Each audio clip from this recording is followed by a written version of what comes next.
अस्सलाम वालेकुम दोस्तों, आज की इस वीडियो में हम बात करने वाले हैं कि जापानीज़ गैस फ़ैन हीटर के अंदर जब आपकी मोटर ख़राब हो जाती है तो वो उसको चेक करने का तरीका क्या है, या फिर ये भी आप चेक कर सकते हैं कि आपकी मोटर ख़राब भी है या नहीं है, या बोर्ड में मसला है या मोटर में मसला है या जैक के अंदर फॉल्ट है। तो एरर कोड 62 अगर आ रहा है आपका तो वो क्यों आ रहा है। तो दोस्तों, जापानीज़ हीटर के अंदर कई किस्म के जैक आते हैं, लगभग 6-7 किस्म के। तो उनमें से ही एक आज हमारे पास ये एक जैक है। तो इसमें दोस्तों ये जो मोटर है ये ज़्यादा ख़राब होती है क्योंकि इसकी कोर छोटी है और इसकी पावर भी कम है। तो ये ज़्यादातर आपके जो छोटे गीज़र हैं, हीटर हैं, उनके अंदर लगी होगी। यहाँ पे हमारा हीटर जो है ये 2.4 किलोवाट का है, 2.44 किलोवाट टू 2.27 किलोवाट। ये इसके यहाँ पे पीछे इसके लिखा हुआ है, और इसका अगर आप चाहें तो यहाँ से मॉडल नंबर भी पढ़ सकते हैं। तो अब दोस्तों बात कर लेते हैं कि मोटर को चेक किस तरह से करना है। काफ़ी सारे दोस्तों ने ये सवाल किया था कि ये 5 तारों वाली मोटर जो है ये किस तरह चेक होगी। आपने ऑलरेडी 2 तारों वाली मोटर का तो बताया है। तो 5 तारों वाली मोटर में अगर तो आपकी सिल्वर बॉडी वाली है तो उसमें 2 जैक होंगे आपके। एक ऊपर लगा होगा, उसमें 3 तारें होंगी, और जो 3 तारों वाला है वो जैक आपने निकाल लेना है। एक साथ में ये पावर, यहाँ पे पावर वाला जैक हमारा 110 वाला लगता है, इसके साथ ही आपका जैक होगा, या इसके साथ थोड़ा सा ऊपर सप्लाई से ऊपर लगा होगा। वो जैक भी मोटर के अंदर ही जा रहा होगा, वो भी आपने निकाल लेना है। तो आपको अगर ये जानना है कि आपकी मोटर एसी है या डीसी, तो उसके लिए आपका एक सिंपल सा तरीका है। आप मोटर के आसपास देख लें, यहाँ पे कोई अगर कैपेसिटर लगा हुआ है। मैं आपको एक कैपेसिटर दिखा देता हूँ।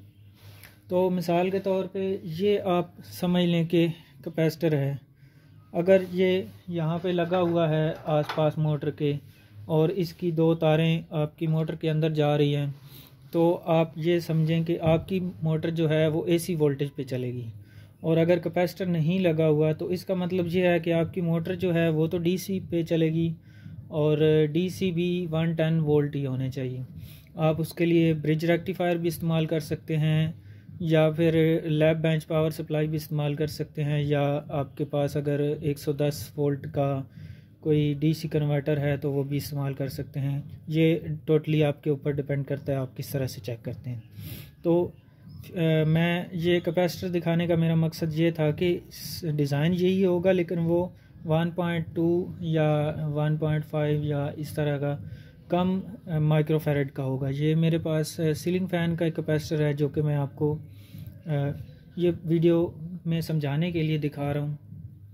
आप ये कैपेसिटर इतना बड़ा तो नहीं लगा सकते। तो वो मोटर चेक करने के लिए आपको, अगर आपकी 5 तारें हैं तो उनमें से ढूंढना पड़ता है कि कौन सी तार है। उस पर भी मैंने 1-2 शॉर्ट्स भी बनाए हुए हैं, और लॉन्ग वीडियो में भी एक दो मेरी वीडियोस अपलोड हुई हुई हैं ऑलरेडी। अगर आप चाहें तो मैं उनका भी डिस्क्रिप्शन में लिंक दे दूँगा, आप वो भी देख सकते हैं। तो हमारा टॉपिक आज का ये है कि डीसी मोटर को किस तरह चेक करना है। तो यहाँ पे ये जो बोर्ड है हमारा ये ख़राब है। तो अगर किसी दोस्त के पास बोर्ड पड़ा हुआ है और उसका हीटर ख़राब हो गया है तो डोनर बोर्ड हमें आप सेल कर सकते हैं अगर आपके पास अवेलेबल है। तो बोर्ड का मैं आपको डिज़ाइन यहाँ पे निकाल के दिखा सकता हूँ कि इस बोर्ड का डिज़ाइन कैसा है। तो असल टॉपिक हमारा है कि मोटर को चेक किस तरह करना है। मैं ऑलरेडी इस पे वीडियोस बना चुका हूँ। अगर 5 तारों वाली हो तो उसमें से आपने देखना है कि 2 जैक मिल जाएं, उनमें से आपकी एक जैक के अंदर 2 तारें होंगी। और अगर आपको एक ही जैक मिलता है तो उसमें से फिर आपको ढूंढना पड़ेगा। अगर आप गलत लगाएंगे तो फिर वो आपके मोटर का सेंसर भी हो सकता है। तो अगर आपके पास दोस्तों इस तरह का कोई बोर्ड पड़ा हुआ है जो कि ठीक हो और आपकी मोटर ख़राब हो गई हो, एरर 62 दे रहा हो, तो आप हमें सेल कर सकते हैं या फिर हमसे मोटर या कोई भी पार्ट्स अगर आपको चाहिए हो तो आप हमसे ले सकते हैं। क्योंकि इसका बोर्ड ख़राब है, बाकी सारी चीज़ें ठीक हैं। तो अगर आपको सेंसर चाहिए हो तो भी आप ले सकते हैं, और अगर आपके पास डोनर बोर्ड पड़ा हुआ है तो आप हमें भेज सकते हैं। तो अब डीसी का मैं आपको बता देता हूं कि इस मोटर काली वाली को कैसे चेक करना है। सबसे पहले तो इसकी सेफ्टी ये होती है कि आप जब भी हीटर को ब्लोअर से साफ़ करते हैं या कंप्रेस्ड एयर से या हाई प्रेशर एयर से साफ़ करते हैं तो आपकी ये मोटर डेफिनेटली ख़राब होती है। तो ख़राब होने की एक वजह ये भी होती है कि जब ये बैक स्पिन करेगी तो ईएमएफ इंड्यूस होगा। जो लोग इलेक्ट्रिसिटी को समझते हैं या डीसी करंट को समझते हैं तो उनको पता होगा कि ये डीसी मैग्नेटिक मोटर है। तो जब ये घूमती है तो ये एक जनरेटर की तरह काम करती है जिससे इलेक्ट्रिसिटी पैदा होती है और फिर इस केबल के थ्रू आपके बोर्ड के अंदर जाती है। तो अगर आप मार रहे हैं, ब्लोअर मार रहे हैं, तो ये अगर आप निकाल लेंगे जैक, बेशक यहाँ से निकाल लें या मेन बोर्ड से निकाल लें, एक तरफ से अगर आप जैक निकाल लें तो आपको मोटर को फिर रोकने की ज़रूरत नहीं पड़ेगी, फिर आपकी मोटर ख़राब नहीं होगी। और अगर आपने जैक भी नहीं निकाला और फिर भी ब्लोअर से साफ़ करना चाह रहे हैं और आपने हीटर खोला भी नहीं है तो उस पर मैं ऑलरेडी भी एक वीडियो बना चुका हूँ कि आप टेस्टर, पेचकस कोई चीज़ ले लें या कोई ऐसी चीज़ जो हार्ड हो।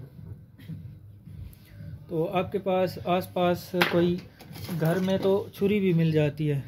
आप समझ लें कि ये मिसाल के तौर पे छुरी है जिसको सामने से आपने ब्लेड के अंदर इंसर्ट कर देना है।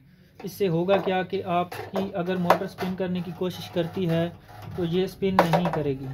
लेकिन इसका एक और भी नुकसान हो सकता है कि अगर आपके ब्लोअर का जो आप high pressure air, compressed air जो भी आप इस्तेमाल कर रहे हैं, अगर उसका प्रेशर ज़्यादा है और इस ब्लेड के ऊपर इतना फोर्स पैदा हो रहा है कि ये ब्लेड टेढ़े हो रहे हैं तो फिर आपकी ये फिन्स ख़राब हो सकते हैं। जैसे कि आप यहाँ पे दोस्तों देख सकते हैं, ये एक ब्लेड इसमें टेढ़ा हुआ है। मे बी किसी ने इसको ऑलरेडी ऐसे ही साफ़ किया होगा या इसके साथ कोई छेड़छाड़ हुई है जिसकी वजह से ये टेढ़ा हुआ है। तो अगर एक आध ब्लेड टेढ़ा होता है या सीधा हो जाता है तो उसका इतना इम्पैक्ट नहीं पड़ता, लेकिन वो भी आपकी मोटर पे इम्पैक्ट छोड़ता है। तो बेहतर है कि आप ब्लेड को, इस चैम्बर को खोल के साफ़ कर लें। इस टॉपिक पे मेरी ऑलरेडी काफ़ी सारी वीडियोस भी पड़ी हुई हैं। तो अगर आपको सर्विस की वीडियो देखनी है तो Japanese gas fan heater service आप लिखेंगे तो मेरे चैनल पे भी मिल जाएगी, और भी बहुत सारे चैनल हैं जिन्होंने अपलोड की हुई हैं।